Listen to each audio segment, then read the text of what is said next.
Hello everyone, welcome to general study care.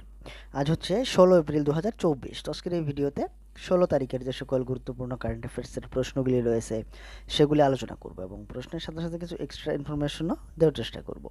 তো ভিডিওটি ভালো লাগলে লাইক, কমেন্ট এবং শেয়ার করবে। আর চ্যানেলে নতুন হয়ে থাকলে চ্যানেলটিকে অবশ্যই সাবস্ক্রাইব করবে। এছাড়া এই ভিডিও যদি পিডিএফ ফাইল ডাউনলোড করতে চাও তাহলে টেলিগ্রাম গ্রুপ জয়েন করে ডাউনলোড করতে পারো। টেলিগ্রাম গ্রুপের যে লিঙ্ক সেটি ডেসক্রিপশন বক্সে দেওয়া আছে। তাহলে চলো আজকের প্রশ্নগুলি আলোচনা করা যাক। প্রথম প্রশ্ন হচ্ছে, সম্প্রতি কে the law and spirituality reconnecting the bond নামক বইটি লিখেছেন? অ্যাকচুয়ালি যে এখানে একটু টাইপিং মিস্টেক হয়েছে, এই বইয়ের নামটা এখানে একটুখানি টাইপিং মিস্টেক হয়েছে। তো প্রশ্ন হচ্ছে যে সম্প্রতি কে the law and spirituality reconnect the bond নামক বইটি লিখেছেন, এই বইটি। তো সঠিক উত্তর হবে কি অপশন সি, উপরের দুজনে, অর্থাৎ প্রফেসর রমেন মিত্তল এবং ডক্টর সীমা সিংহ। অ্যাকচুয়ালি প্রফেসর রমেন মিত্তল এবং ডক্টর সীমা সিংহ এই দুজনে মিলে কিন্তু সম্প্রতি এই বইটি লিখেছেন, law and spirituality reconnect the bond নামক বইটি, যেটা হচ্ছে সেই বই যেটি লিখেছেন কে? প্রফেসর রমেন মিত্তল এবং ডক্টর সীমা সিংহ। আচ্ছা, সাম্প্রতিক সময়ে অন্যান্য গুরুত্বপূর্ণ কিছু বই প্রকাশিত হয়েছে, সেগুলি বলি। যেরকম সম্প্রতি এই জেনারেল ভি.কে. সিং সাংস্কৃতিক আয়াম নামক একটি বইয়ের উন্মোচন করেছেন।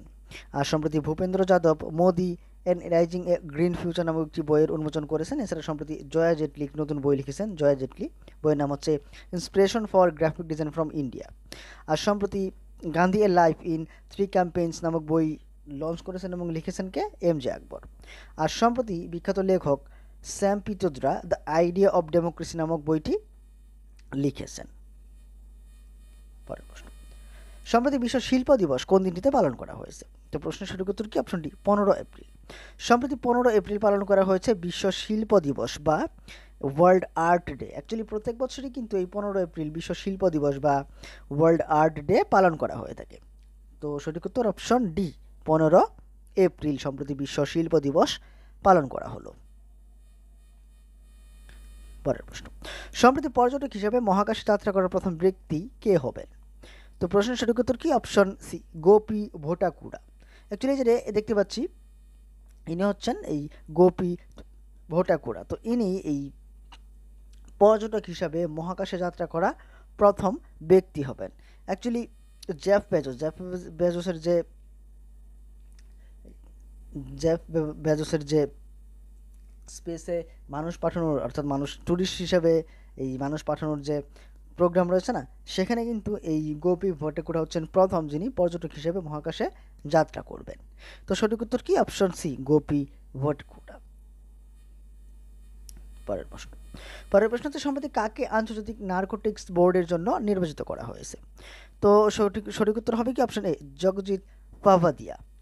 যিনি হচ্ছেন জগজিৎ পাভাদিয়া। তো এনাকে সম্প্রতি আন্তর্জাতিক নারকোটিক্স বোর্ডের জন্য নির্বাচিত করা হয়েছে। অ্যাকচুয়ালি ইনি কিন্তু তৃতীয়বারের জন্য, অর্থাৎ থার্ড টাইমের জন্য এই আন্তর্জাতিক নারকোটিক্স বোর্ডের প্রধান হিসেবে নির্বাচিত হলেন, থার্ড টাইমের জন্য। তো সঠিক উত্তর কি? Option A, Jagjit Pavadia. আচ্ছা, সাম্প্রতিক সময়ে যে অন্যান্য গুরুত্বপূর্ণ কিছু অ্যাপয়েন্টমেন্টস হয়েছে সেগুলি বলি। যেরকম সম্প্রতি লভ কুমারকে আমাদের যে এসপিজি বা স্পেশাল প্রোটেকশন গ্রুপ রয়েছে তার আইজি হিসাবে নিযুক্ত করা হয়েছে।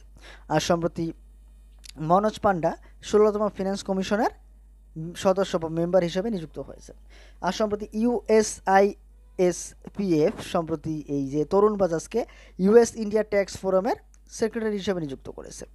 আর সম্প্রতি প্রাক্তন ভারতীয় হকি খেলোয়াড় হরেন্দ্র সিংকে ভারতীয় জাতীয় মহিলা যে হকি দল রয়েছে না, তার প্রধান কোচ হিসাবে নিযুক্ত করা হয়েছে।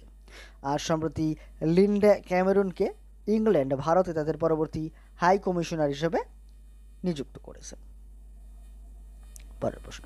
পরের প্রশ্ন হচ্ছে, সম্প্রতি কে বিশ্ব সাহিত্য পুরস্কারে ভূষিত হয়েছেন? তো এই প্রশ্নের সঠিক উত্তর হবে কি? অপশন বি, মমতাজি সাগর। এই যে এখানে দেখতে পাচ্ছি ইনি হচ্ছেন একজন বিখ্যাত লেখিকা মমতাজি সাগর। তো ইনি সম্প্রতি বিশ্ব সাহিত্য পুরস্কারে ভূষিত হয়েছেন। অ্যাকচুয়ালি সম্প্রতি নাইজেরিয়াতে একটি অ্যাওয়ার্ড সেরেমনি অনুষ্ঠিত হয়েছে নাইজেরিয়াতে। তো সেখানেই কিন্তু এই মমতাজি সাগর ওয়ার্ল্ড লিটারেচার প্রাইজ বা বিশ্ব সাহিত্য পুরস্কার এটি জয়লাভ করেছেন। এবং এই যে অ্যাওয়ার্ড সেরেমনি এটি কে আয়োজন করেছিল? এটি কিন্তু ওয়ার্ল্ড অর্গানাইজেশন অফ রাইটার্স, অর্থাৎ WOW এটি এটিকে আয়োজন করেছিল। তো সেখানে ভারতীয় মমতাজ সাগর বিশ্ব সাহিত্য পুরস্কার জয়লাভ করেছেন। আচ্ছা, সাম্প্রতিক সময়ে যে অন্যান্য গুরুত্বপূর্ণ কিছু অ্যাওয়ার্ড প্রদান করা হয়েছে সেগুলি বলি। যেরকম সম্প্রতি Kapil Bhatia lifetime achievement award at the hotel investment conference South Asia জয়লাভ করেছেন। আর সম্প্রতি গেইল ইন্ডিয়া লিমিটেড 15তম সিআইডিসি বিশ্বকর্মা অ্যাওয়ার্ড জয়লাভ করেছে। এছাড়া সম্প্রতি glamour and lifetime awards 2024 এটি জয়লাভ করেছে এটি জয়লাভ করেছে ডক্টর নিকেশ তারাচাঁদ জৈন। আর সম্প্রতি ইসরোর টিম বা ইসরোর বিজ্ঞানীরা চন্দ্রযান 3 মিশনের জন্য জন এল জ্যাক সুইগার্ট জুনিয়র অ্যাওয়ার্ড জয়লাভ করেছে। পরবর্তী প্রশ্নতে সম্প্রতি প্রকাশিত মোস্ট ক্রিমিনাল কান্ট্রিজ ইন্ডেক্স অনুযায়ী কোন দেশ শীর্ষে রয়েছে? তো প্রশ্নের সঠিক উত্তর হবে কি অপশন এ, ভেনেজুয়েলা। তো সম্প্রতি প্রকাশিত মোস্ট ক্রিমিনাল কান্ট্রিজ যে ইন্ডেক্স বা সূচক সেটি অনুযায়ী শীর্ষস্থানে রয়েছে কে? ভেনেজুয়েলা। অর্থাৎ সবচেয়ে বেশি ক্রিমিনাল যে ক্রাইমগুলি হয় সেটি ভেনেজুয়েলাতে হয়। এবং এই তারপরে কে রয়েছে? Papua New Guinea. অর্থাৎ পাপুয়া নিউগিনি দ্বিতীয় স্থানে রয়েছে। তৃতীয় স্থানে কে? আফগানিস্তান। চতুর্থ স্থানে রয়েছে সাউথ আফ্রিকা। চতুর্থ স্থানে রয়েছে কে? South Africa. তো এখানে সঠিক উত্তর কি? অপশন এ, Venezuela most criminal countries index অনুযায়ী শীর্ষে রয়েছে। আচ্ছা, আমাদের দেশ ভারতের স্থান কত এই ইন্ডেক্স বা র্যাঙ্ক অনুযায়ী? তো এই ইন্ডেক্স অনুযায়ী আমাদের দেশ ভারতের স্থান হচ্ছে 77তম। আচ্ছা, ভেনেজুয়েলার রাজধানী কি? কারাকাস। ভেনেজুয়েলার মধ্যে হচ্ছে ভেনেজুয়েলান বলিভার। আর ভেনেজুয়েলা বর্তমানে প্রেসিডেন্ট হচ্ছেন নিকোলাস মান্দুরো। পরের প্রশ্ন, সম্প্রতি কে ট্রেডমিলে 12 ঘন্টা দৌড়ে গিনিস ওয়ার্ল্ড রেকর্ড বুকে নাম লিখিয়েছেন? তো সঠিক উত্তর হবে অপশন সি, সুমিত কুমার সিংহ। এই যেখানে দেখতে পাচ্ছি সুমিত কুমার সিংহ, ইনি কন্টিনিউ 12 ঘন্টা দৌড়েছেন এই ট্রেডমিলে। তো এটা হচ্ছে একটা রেকর্ড।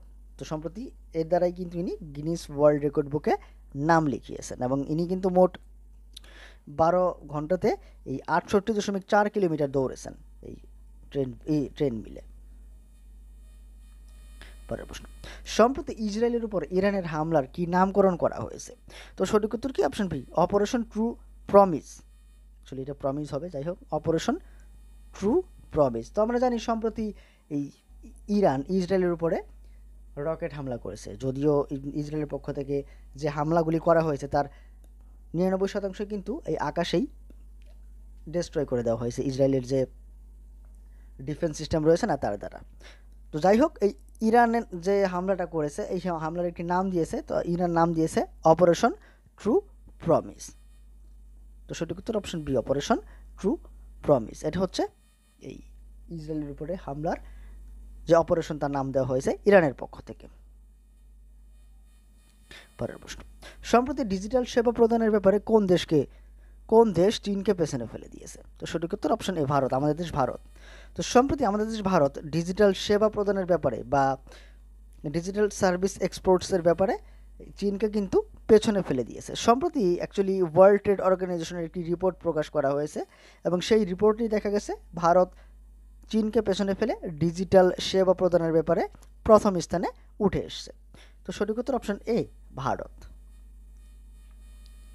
পরের প্রশ্ন, সম্প্রতি আদানি গ্রিন কোথায় বিশ্বের বৃহত্তম নবায়নযোগ্য শক্তি কেন্দ্র স্থাপন করবে? তো সঠিক উত্তর অপশন এ, গুজরাট।